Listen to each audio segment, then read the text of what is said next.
အားလုံးပဲမင်္ဂလာပါခင်ဗျာကျွန်တော်တို့ကားမြန်မာဗီဒီယို channel ကနေပြန်လည်ကြိုဆိုလိုက်ပါတယ်ခင်ဗျာမြန်မာပြည်ရဲ့လမ်းမတွေပေါ်မှာပေါ့နော်အခုဒါအပြန်အဆိုင်ဖြစ်နေတယ်ပေါ့နော်အကြောင်းအရာတစ်ခုကတော့ဒါ EV taxi နဲ့ဒါtaxi ဘယ်သူကအောင်ပွဲခံမလဲဆိုတာပါပဲပေါ့နော်ရင်မောင်းသူတွေရဲ့နှိမ့်စင်ဝင်ဝီကိုဒါတိုက်ရိုက်တက်ရောက်စေတဲ့ဒီပြဿနာကိုဒီနေ့ကျွန်တော်တို့ယူသားစာနဲ့ယူသားပွင့်လင်းစွာနဲ့ကျွန်တော်တို့အားသာချက်အားနည်းချက်အကုန်ဖိတ်ချပေးမှာဖြစ်ပါတယ်အဲကြောင့်မို့ဒါ taxi မောင်းမဲ့သူတွေဆိုရင်တော့အခုလား EV taxi ပဲဝင်သုံးရင်ကောင်းမလားဒါမှမဟုတ်စီကားပဲဝယ်သုံးရင်ကောင်းမလားဆိုပြီးဆွေးနွေးကဖြစ်နေကြပါတယ်ဒါကြောင့်ဒီနေ့အဲ့ဒီကိစ္စတွေကျွန်တော်တို့ဖြည့်ရှင်းပေးမှာဖြစ်ပါတယ်ဒါနဲ့ပြန်ဗီဒီယိုကိုမစခင်ပေါ့ဗျာဒီအပိုင်းအတွင်းမှာပေါ့ဗျာကျွန်တော်တို့အားလုံးရဲ့ရေကုန်တဲ့ PT ဖြစ်ရတဲ့ဒါမြန်မာဘောလုံးအသင်းရဲ့အောင်ပွဲအတွက်ကျွန်တော်ကွန်ပျူတာစကားလေးပြောကြားချင်ပါတယ်ခင်ဗျာကျွန်တော်တို့ရဲ့အားကစားသမားတွေဟာဆွဲလုံးလားနဲ့ဆွတ်တက်ခွန်အားကိုအပြည့်အဝပြသခဲ့ပါတယ်ဒီအောင်မြင်မှုကိုကျွန်တော်အားလုံးနဲ့အတူကျွန်တော်ဂုဏ်ယူပါတယ်ဗျာဒီစိတ်သက်ကောင်းလေးနဲ့အတူပဲပေါ့နော်ကျွန်တော်တို့ရဲ့ဘဝခီးလမ်းမှာလေပေါ့နော်အောင်မြင်မှုတွေကိုဆက်လက်ရယူနိုင်ကြပါစေလို့ဆုတောင်းရေးပေါ့ဒီနေ့ရဲ့ပြီးစိတ်ဝင်စားစရာအကောင်းဆုံးဗီဒီယိုလို့ကျွန်တော်အနေနဲ့တင်ဆက်ပေးမှာဖြစ်ပါတယ်ပထမဆုံးပေါ့နိုင်ရှင်စရာကတော့ဒါစတင်ဝယ်ယူစေးပေးပေါ့ဗျာဓာတ်စီဈေးကွက်မှာတော့ဗျာတပည့်ရပလိုပေါက်ဒါမှမဟုတ်တော့ဘက်တို့ဖက်တို့ဂျင်းတွေကိုဒါဈေးနှုန်းအနေဆုံးနဲ့စတင်ဝယ်ယူနိုင်ပါတယ် EV ကားတွေကဒါအခွန်သက်သာခွင့်တွေကြောင့်ပေါ့နော်ဈေးတင်လာပေမဲ့ဒါစဝယ်ဈေးကတော့ဒါဓာတ်စီကားဟောင်းတွေအတွက်တော့များစွာပိုမြင့်နေပါသေးတယ်ဒါပေမဲ့ဒီကွာချက်ကိုပြန်ကာမိစေမဲ့အချက်တွေကတော့ဒါနောက်မှရှိနေပါတယ်ဗျာနော်လက်ရှိဒါမြန်မာပြည် EV ဈေးကွက်မှာပေါ့နော်ဒါ BYD တို့ဒါနတာလို့စတဲ့တရုတ်ကားတွေကဥဆောင်နေပြီးသူတို့ရဲ့ကားတွေဟာလည်းဒါတစီလောကအတွက်ပို့ပြီးဒါရည်ရွယ်ထုတ်လုပ်ထားတဲ့ဆိုတဲ့အချက်ကိုလည်းဒါသတိပြုမိပါတယ်တစီသမားတယောက်အတွက်ကတော့ဗျာစဝယ်ဈေးတဲ့နေ့စဉ် level ဈေးကပိုရေးကြီးပါတယ်ဒီနေရာမှာလည်း EV ကကြီးမားတဲ့အားသာချက်ရရှိပါတယ်ဓာတ်စီကားကတရက်ကိုပေါ့ဗျာလောင်စာကြီးစီးဖို့တော့3000 4000လောက်သို့မဟုတ်ဗျာကုန်နိုင်ပြင်မဲ့မနော် EV ကတော့အဲ့ဒီခီးစဉ်တွေကိုဒါလျှက်စီမီတာခါ1000ခွဲလောက်နဲ့ပဲဒါမောင်းနေနိုင်ပါတယ်ဒီလိုတွက်ကြည့်လိုက်ရင်တရက်ကိုတော့ကျပ်2000လောက်ကွာခြားသွားပါတယ်တစ်လားကိုစုဆောင်းနိုင်တဲ့ပမာဏဟာလည်း6သိန်းကျော်ထိရှိနိုင်တာမဟုတ်ဒီငွေပမာဏဟာလည်းတက်စီသမားရဲ့တရေအမြတ်ဖြစ်သွားပါတယ်နော်နေ့စဉ်မှာစီစည်းတက်ဒါကိုစိုးရိမ်ကြမလို့ပဲနေ EV ကဒါကုန်ကျစရိတ်ကိုတကယ်ထိန်းချုပ်ပေးနိုင်တဲ့သူရဲကောင်းလို့ပဲတင်စားလို့ရတာပါဗျာဒါပေမဲ့ဗျာဒီလိုကုန်ကျစရိတ်တက်တာဖို့အတွက်ကတော့ဒါရင်မောင်းဟာအိမ်မှာကိုပိုင်အားသိနိုင်ဖို့လိုအပ်ပါတယ်ဘာကြောင့်လဲဆိုတော့အပြင်ကစီးပွားဖြစ်အားသိစကန်တွေမှာအားသိမဲ့ဆိုရင်တော့ဒါကုန်ကျစရိတ်ကအိမ်မှာအားသိတာတဲ့ပိုများနိုင်တယ်ဆိုတဲ့အချက်ကိုလည်းကျွန်တော်ပွင့်ပွင့်လင်းလင်းကျွန်တော်ပြောပြပေးချင်ပါတယ်ဒါပေမဲ့ဗျာဓာတ်စီကားမှာကအားသက်ချက်ကတော့အချိန်မှာပဲပေါ့ဗျာကျွန်တော်တို့ဓာတ်စီကားဟာစီဇန်ရောက်ရင်တော့9မိနစ်အတွင်းတော့စီဖြည့်ပြီးချက်ချင်းကျွန်တော်တို့အလုပ်ကိုပြန်လုပ်လို့ရပါတယ်ငွေရှာတဲ့အချိန်ကလည်းတစ်စက္ကန့်မှမဆုံးဘူးပေါ့ဗျာ EV ကတော့အမြန်အားသွင်းစကန်မှာတောင်တော့မိနစ်30ကနေတနာရီလောက်စောင့်ရပါတယ်အချိန်ဟာငွေပြေးတဲ့တက်စီလောကမှာတော့ဒီလိုစောင့်ရတာကလည်းဒါအားနည်းချက်တစ်ခုဖြစ်ပြီးတော့เนาะတနေ့တာခီးတဲ့ဆွဲနိုင်ဖို့အချင်းယူကိုပါဒါရှော့ချစေနိုင်ပါတယ်အာသိစကန်ကွန်ရက်ကလည်းဒါမြို့ကြီးတွေမှာဒါအကောင်းလာပြီမဲ့မြို့ပြင်နဲ့ဒါအဝေးပြေးလမ်းတွေမှာအားနေနေတဲ့တိတာမို့နာခီးရှည်ဆွဲမဲ့ EV ရမောင်းတွေအတွက်တော့ဒါဘက်ထရီဆိုးရည်စေးကိုတော့ဒါဖြစ်ပေါ်စေနိုင်ပါတယ်ဓာတ်စီကားကတော့ဒီပြဿနာကိုလုံးဝမရှိပါဘူးဗျာဒါကြောင့်တနေ့ကုန်လမ်းမပေါ်မှာနေပြီးဝင်မြန်လိုချင်သူများအတွက်ကတော့ဒါဓာတ်စီကားကပိုပြီးအစီအမီတိုင်းတယ်လို့ကျွန်တော်အနေနဲ့ဒါပြောကြားချင်ပါတယ်ဗျာနောက်ထပ်အရေးကြီးတာကတော့ပြုပြင်ထိန်းသိမ်းမှုဈေးပါပဲเนาะ EV တွေမှာတော့ရွှေလျားတဲ့အစိပ်ပိုင်းဓာတ်ဆီကားများထက်များစွာနေပါပါတယ်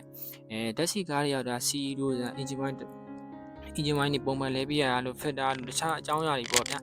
အလုံးအောက်ပိုင်းတခြားအကြောင်းအရာတွေကဒါပုံမှန်စစ်ဆေးပြုပြင်နေရတယ်ပေါ့ဒါပေမဲ့ EV မှာတော့ဒါပုံမှန်ပြုပြင်ဈေးကအလွန်သက်သာပါတယ်ဒါပေမဲ့ EV ရဲ့အကြီးဆုံးစိုးရိမ်စရာကတော့ဒါဘက်ထရီရဲ့တန်ဖိုးပဲပေါ့ဗျာဘက်ထရီကားတစ်စီးရဲ့နှလုံးသားပဲပေါ့ဗျာကားသက်တမ်းနှစ်ရှည်ကြာလာပြီးတော့ပေါ့နော်ဆွမ်းဆောင်ရည်ကြဆင်းလာတဲ့အခါလဲလှယ်ရမယ့်ဘက်ထရီရဲ့ကုန်ကျစရိတ်ကလည်းမိတ်ဆွေကိုဒါတုံ့လို့စေနိုင်ပါတယ်ဒါကြောင့် EV ဘက်ထရီEV ကားဝယ်တဲ့အခါပေါ့နော်ဘက်ထရီအာမခံဝရန်တီဘယ်လောက်ပေးနိုင်မလဲဘယ်လိုအခြေအနေမျိုးမှာလဲပေးနိုင်မလဲဆိုတာကိုလည်းကျွန်တော်တို့သိချာဒီကုမ္ပဏီတွေကိုကားကုမ္ပဏီတွေကိုမေးဖို့လိုအပ်ပါတယ်ဓာတ်ဆီတွေကတော့ဒါအင်ဂျင်တစ်ခုခုဖြစ်ရင်တော့ဒါအစိမ်ပိုင်းပြလဲဖို့လွယ်ကူဈေးကလည်းဒါဘက်ထရီလဲဈေးတော့မကြီးမားပါဘူးဒါဟာဓာတ်ဆီကားတွေရဲ့ရရှိအားသာချက်တစ်ခုဖြစ်ပါတယ်လက်ရှိမှာတော့ဒါဘက်ထရီတက်စီရဲ့ဒီ EV တက်စီတွေပေါ့ဗျာ EV တက်စီတွေရဲ့ဒါစီကားလေးရတော့ဒါအပြိုင်ဆိုင်ဖြစ်နေတာပေါ့ဗျာဒါ EV တက်စီကတော့ပေါ်တာသိပ်မကြသေးဘူးပေါ့ဗျာဒါပေမဲ့ EV တက်စီရဲ့အားနည်းချက်ကတော့ကျွန်တော်တို့ပတ်သက်တမ်းဘယ်လောက်ကြာရင်ဘယ်ဒီဘယ်လောက်လဲရမလဲဆိုတာတော့ဒါကျွန်တော်တို့အနေနဲ့ဒါဆက်ပြီးလေ့လာအောင်ပါပေါ့ဗျာနော်ဒါပေမဲ့ဗျာကျွန်တော်တို့ကားအကြောင်းကျွန်တော်တို့ပြောရင်ဒါမောင်းနှင်မှုအတွေ့အကြုံတော့ကျွန်တော်ခြံထားခဲ့လို့မရဘူးပေါ့ဗျာ EV ကားတွေကအတန်လုံးဝတိတ်ဆိတ်ပြီးတုန်ခါမှုကင်းပါတယ်ခီးသွဲတွေစီးရတာအလွန်တက်တောင့်တက်တာရှိပါတယ်မြို့တွင်းမောင်းနှင်မှုမှာလည်းဒါချက်ချင်းအရှိန်မြင့်တဲ့နိုင်ဆန်ကောင်းတဲ့အတွက်ဒါမြန်ဆန်ပြီးချောမွေ့ပါတယ်ဓာတ်ဆီကားတွေကတော့ဒါမောင်းနေစဉ်အင်ဂျင်တန်တုန်ခါမှုအနည်းငယ်ရှိပါတယ်ဒါပေမဲ့ရင်မောင်းအတွက်ဂီယာအပြောင်းလဲမောင်းနေရတာကိုကျန်းနေတဲ့လူတက်ကတော့ဒါဓာတ်ဆီကားပုံမှုရွေးချက်တင်ပါတယ်ဒါပေမဲ့ဒီနေရာမှာတစ်ခုထည့်ပြောချင်တာကစီကားတွေကတော့ဒါလုပ်ငန်းသုံးပါတော့တော်ကောင်းပါတယ်ဘာဖြစ်လို့ဆိုတော့ကျွန်တော်ကွန်ပစ္စည်းပဲတင်နေကျွန်တော်ပိုတိုဘောက်လို့ပါလို့ဆိုတော့ကွန်ပစ္စည်းပဲတင်နေဝင်ဘလောက်တင်နေကျွန်တော်တို့အချက်မနဲ့ခိုင်းလို့ရပါတယ်ဒါပေမဲ့ဒီ EV တက်စီကားတွေမှာကြတော့ဒီလိုခိုင်းဖို့အတွက်ကတော့ဒါစိတ်ခမှုတွေရှိနေပါတယ်ဒါကြောင့်မလို့ EV ကားတွေကတော့တကယ်လို့အဲ့လောက်ထိအကျန်းခံမခံတော့ကျွန်တော်အနေနဲ့ဒါလေ့လာနေစေပါပဲเนาะနောက်တစ်ချက်ကဆွဲဆောင်မှုပါ EV ကားအသစ်တွေဟာနီးပညာနဲ့ဒါဒီဇိုင်းပိုင်းမှာပုံမခင်မိတဲ့အတွက်ပေါ့နော်ခီးသည်တွေရဲ့စိတ်ဝင်စားမှုပုံမရရှိစေပြီးဒါပုံမှန်ခီးသည်တွေရရှိဖို့အတွက်အထောက်အကူပြုနိုင်ပါတယ်ကျွန်တော်တို့ဒါအနည်းချုပ်ကြည့်လိုက်ရအောင်ဗျာ EV တက်စီနဲ့ဒါဓာတ်စီတက်စီကိုနှိုင်းယှဉ်ကြည့်တဲ့အခါပေါ့နော်EV ရဲ့အားသာချက်ကတော့ဒါနှိမ့်စင်လက်ပတ်စီးနေနဲ့ပြည့်မြစင်းအလွန်တက်တာပါတယ်ပြီးတော့ EV အားနည်းချက်ကတော့ဒါ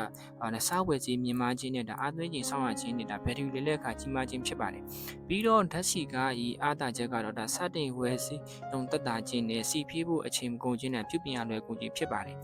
ဓာတ်စီကဤအားနည်းချက်ကတော့ဒါစီစင်းအနုမြင်မာမှုကြောင့်နှိမ့်စင်ကုန်ကြစီကြီးမားနိုင်ပါတယ်ဒီခါမှတစ်ချက်တည်းကျွန်တော်ထိပ်ပြောချင်တယ်ပေါ့နော်တက်စီကားကိုကျွန်တော်တို့ကတက်စီကသမားများတော်တော်များများတော့ကိုပိုင်ကားထက်ဒါပုံနာလေးယူပြီးဆွဲတာလည်းမရှိကြပါဒါကြောင့်မလို့တက်စီကားနဲ့ဒါဘက်ထရီ EV ကားပုံနာယူဆွဲတဲ့အခါကျရင်အုံနာကိုပေးရတဲ့ဈေးကြတော့ဓာတ်ဆီကားကတနေ့မှာဥမာ2000လောက်ပေးရမယ်ဆိုရင်ဒါ EV ကားတော့တနေ့ကို4-5000လောက်ပေးရပါတယ်ဒါပေးရတဲ့အနှုံးကြတော့ EV ကပို့ပြီးတော့အုံနာကြီးပို့ပေးရပါတယ်ဒီမှာလည်းကျွန်တော်တို့ထည့်ပြီးစဉ်းစားဖို့လိုအပ်ပါတယ်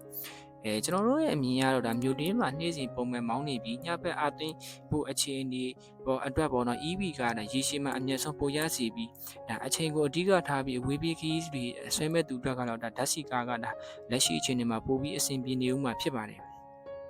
ကျွန်တော်အနေနဲ့အခုလိုအသေးစိတ်နှိုင်းညချက်ကိုကြည့်ပြီးနောက်မှာပြေးသွက်တွေပြီးရော